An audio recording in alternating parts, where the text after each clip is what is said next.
अस्सलाम वालेकुम स्टूडेंट्स। आज हमारा टॉपिक है न्यूटन्स लॉज ऑफ मोशन के बारे में।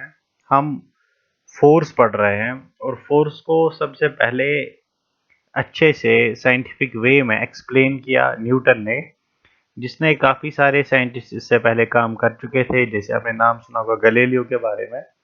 गैलीलियो के काम को आगे ले जाने के लिए न्यूटन साहब आए और न्यूटन ने जो काम किया है मोशन और फोर्स के लिए, शायद ही आज तक कोई साइंटिस्ट उतना काम कर पाया हो किसी भी फील्ड में फिजिक्स के। इसलिए आपके नोट में पहले मैंने इंट्रोडक्शन न्यूटन के रेस्पेक्ट के लिए रखा है। और ये इंट्रोडक्शन कुछ ऐसे है कि ये जो हमारे जो फिजिक्स में सर आइजैक न्यूटन है, तो ये जो sir Isaac Newton is regarded as one of the greatest scientists of all time.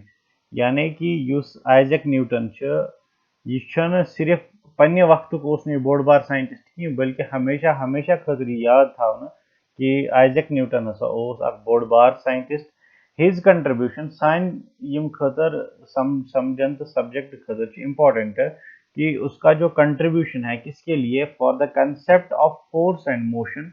ये तो सबको पता है कि Newton first law, second law, third law of motion या न्यूटन लॉज ऑफ फोर्स जो उसने दिए हैं, उसके लिए वो काफी मशहूर है। उसने तीन लॉ ही formulated, three laws which govern motion और dynamics of the body. Dynamics बोलते हैं जब एक बॉडी फोर्स के अंडर का चल रही होती है, जब फोर्स की वजह से बॉडी चले, उस चीज को डायनेमिक्स बोलते हैं। तो बॉडीज कैसे चलेंगे, बॉडी किस पर क्या डायनेमिक्स क्या बिहेवियर कार पाइक ने किस पाइक कोता पाइक फोर्स क्या गो फोर्स अंडरस्टैंडिंग। ये सारी full understanding I because of Newton. तो न्यूटन तवे न्यूटन बकन फील्डन मज मैथमेटिक्स मज, ग्रेविटेशनस मज, लाइटस मज, वारियाहन चीजन मज न्यूटन कर्मुत पन कंट्रीब्यूशन। बोड़ बार नोन कंट्रीब्यूशन सह डायनेमिक्स मज यानी मोशन ऑफ बॉडीजन मज, तो बे ग्रेविटेशनस मज मान। इसलिए Newton one of the greatest scientists of all time. बन किन न्यूटन सुन फोटो, यह किताब न्यूटन सुन प्रिंसिपिया मैथमेटिका लिखम, यह तमुक लकट मकट फोटो में तह खतर थोमुत। Hope that you will enjoy reading it. अम पे करो start Newton's first law of motion. Newton's first law of motion क्या वन, Newton's first law of motion यानी गोडनुकुई अगर एक्सप्लेन ये करो, Newton's first law of motion हमें ये बोल रहा है a body continues to maintain its state of rest or of uniform motion unless an external unbalanced force acts on it।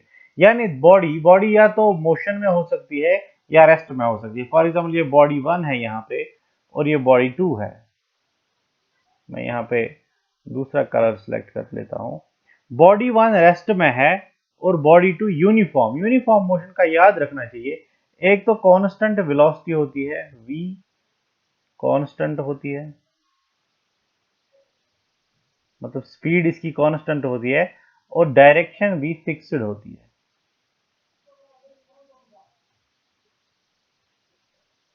इसका मतलब है दो स्टेट है एक बॉडी के, या तो एक बॉडी बिल्कुल रुकी हुई हो, ये चल नहीं रही है, या तो ये चल रही है लेकिन किससे कांस्टेंट स्पीड और एक फिक्स्ड डायरेक्शन में चल रही है। उसी को हम यूनिफॉर्म मोशन के नाम से जानते हैं। यानी एक बॉडी कंटिन्यू करेगी, जो एक बॉडी हमारे पास है वो यूनिफॉर्म मोशन में चलेगी या हमेशा रेस्ट में रहेगी। इसका कोई इरादा नहीं है अपना स्टेट बदलने का, कब तक, जब तक ना कोई एक्सटर्नल अनबैलेंस्ड फोर्स एक्ट इस पे करेगा। मैंने आपको बैलेंस्ड और अनबैलेंस्ड में सिखाया था कि बैलेंस्ड फोर्स जब हम अप्लाई करते हैं तो उनका नेट जीरो होता है। यानी अगर बैलेंस्ड फोर्स अनबैलेंस्ड की जगह लगाएंगे तो उसका कोई फायदा नहीं है, लेकिन जब हम एक्सटर्नल अनबैलेंस्ड फोर्स लगाएंगे तब ये स्टेट ऑफ रेस्ट चेंज हो सकता है या ये स्टेट ऑफ मोशन चेंज हो सकता है तब जब हम फोर्स अप्लाई करेंगे जो अनबैलेंस्ड फोर्स होगा। ये न्यूटन फर्स्ट लॉ है। यानी हर एक बॉडी अपना जो उसका स्टेट है, वो जिस हालत में है, वो जिस कैफियत में है, चाहे वो रेस्ट में है या यूनिफॉर्म मोशन में है, वो उसको तब्दील करना नहीं चाहती है, वो उसको चेंज करना नहीं चाहती है। कब तक नहीं चाहती है, वो खुद से कभी नहीं करेगी, लेकिन वो स्टेट कैसे चेंज होगा, जब हम एक एक्सटर्नल अनबैलेंस्ड फोर्स उस पे लगाएंगे। तो इसका क्या मतलब है? पहला, this means that a body in rest, ये वाला पॉइंट आप देखिए, पहला वाला point, a body in rest will continue to be in rest in absence of external unbalanced force. एक चीज यहाँ पे पड़ी हुई है, ये चीज यहाँ से कभी हिलेगी नहीं जब तक ना हम इस पे कोई फोर्स अप्लाई करेंगे। ऐसे ही एक बॉडी या एक गाड़ी फॉर एग्जांपल हमारे पास है, ये एक कांस्टेंट वेलोसिटी से चल रही है, एक पर्टिकुलर डायरेक्शन में कांस्टेंट स्पीड से चल रही है। तो अगर इस पे हम कोई फोर्स यानी कोई ब्रेक या कोई एक्सेलरेटर या कोई फ्रिक्शन वगैरह कोई भी चीज नहीं लगेगी, तो उसका ये मतलब है कि ये बॉडी कंटिन्यूअसली इसी कांस्टेंट वेलोसिटी या यूनिफॉर्म मोशन में चलती रहेगी। इसका मतलब है ए body in motion can not stop by itself. अगर एक बॉडी यूनिफॉर्म मोशन में है वो खुद ही नहीं रुक सकती है, या अगर एक बॉडी रेस्ट में है तो वो खुद ही फिर से स्टार्ट अपने आप को मूव करना स्टार्ट नहीं करेगी। तो ये था हमारा इंट्रोडक्शन न्यूटन फर्स्ट लॉ का। अब कभी कभी हमें लगता है कि ये जो न्यूटन फर्स्ट लॉ है ये हमेशा शायद अप्लाई नहीं होता है। फॉर एग्जांपल एक प्लेग्राउंड है, इस पे एक बॉल रोल कर रही है, जब एक बैट्समैन ने इसको मारा है तो ये बॉल आगे आगे रोल कर रही है, कुछ टाइम के बाद ये स्टॉप कर जाती है। विजिबली एक्शन बॉस ही नहीं कि आप पर कैश का फोर्स अप्लाई करा यीम से जीरिक, बट यू नो मैंने आपको पहले ही पढ़ाया है कि कांटेक्ट फोर्सेस में एक फोर्स है उसको फ्रिक्शन बोलते हैं। जब दो बॉडीज इन कांटेक्ट होती है तो जो फ्रिक्शन है वो बॉडी के मोशन को अपोज करता है। इसका मतलब है अगर कोई बॉडी कहीं रुक रही है या अगर कोई बॉडी कहीं चल रही है विद नॉन यूनिफॉर्म मोशन, तो उस पर जरूरी हमें पता है कि एप्लीकेबल है कि उस पर फोर्स लगना चाहिए। इसके अलावा और एक पॉइंट मैंने आपको बोला था कि बैलेंस्ड फोर्स, जब बैलेंस्ड फोर्स अप्लाई करेंगे तब बॉडी को बोलते हैं कि बॉडी इक्विलिब्रियम में है। ये मैं भूल गया था लास्ट लेक्चर में बोलना। अब आप यहाँ पे पहले ध्यान रखो कि हमें चाहे दिखे या ना दिखे, अगर चलती हुई चीज रुक रही है तो किसी फोर्स की वजह से रुक रही है, अगर रुकी हुई चीज चल रही है तो किसी फोर्स की वजह से चल रही है। इसका मतलब है न्यूटन फर्स्ट लॉ के दो पहलू हैं। जो हमारा न्यूटन साहब का फर्स्ट लॉ है इसके दो पहलू है, एक को बोलते हैं इनर्शिया और दूसरे को बोलते हैं फोर्स। इनर्शिया के नाम पे ही फर्स्ट लॉ को लॉ ऑफ इनर्शिया बोलते हैं या law Galileo's law of inertia बोलते हैं, गैलीलियोस लॉ। यानी गैलीलियो ने भी इस पे काम किया था इसलिए उसको क्रेडिट देने के लिए बोलते हैं, लेकिन Newton first law is also known as law of inertia. अब हमने पता करना है कि इनर्शिया है क्या। मैंने आपको बोला था कि दो पहलू है न्यूटन फर्स्ट लॉ के। एक ये है कि हर एक बॉडी की प्रॉपर्टी है, हर एक बॉडी की प्रॉपर्टी है कि वो अपने स्टेट को चेंज ना करे।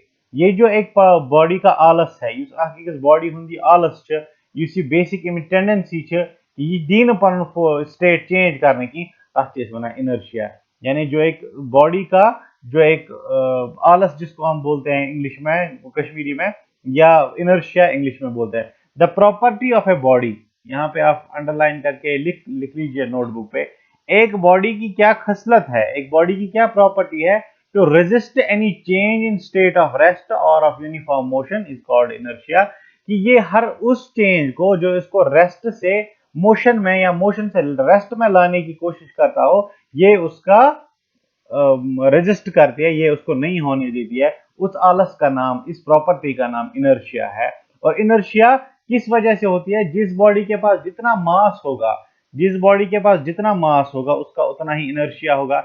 इनर्शिया दो तरीके का हो सकता है, या तो इनर्शिया रेस्ट का हो सकता है, रेस्ट में बैठने का आलस हो सकता है, या तो यूनिफॉर्म मोशन में बैठने की जिद हो सकती है। तो इस जिद का नाम इनर्शिया है। अब इस जिद को तोड़ने के लिए एक एक्सटर्नल चीज चाहिए होता है, वो फोर्स होता है। इसका मतलब न्यूटन फर्स्ट लॉ दो चीजों को एक्सप्लेन करता है, दो चीज को डेफिनेशन देता है, एक इनर्शिया को देता है और एक फोर्स को देता है। फोर्स आपने पढ़ा ही है ऑलरेडी कि फोर्स क्या होता है। आप इसका नोट बनाइए, अब अच्छे से लिखिए। न्यूटन फर्स्ट लॉ में इतना ही काफी है। गौर से वीडियो एक या दो बार देखिए तो आपको बहुत अच्छे से समझ आएगा। अगले लेक्चर में हम इंशाल्लाह इससे आगे पढ़ेंगे। बाकी वसलाम।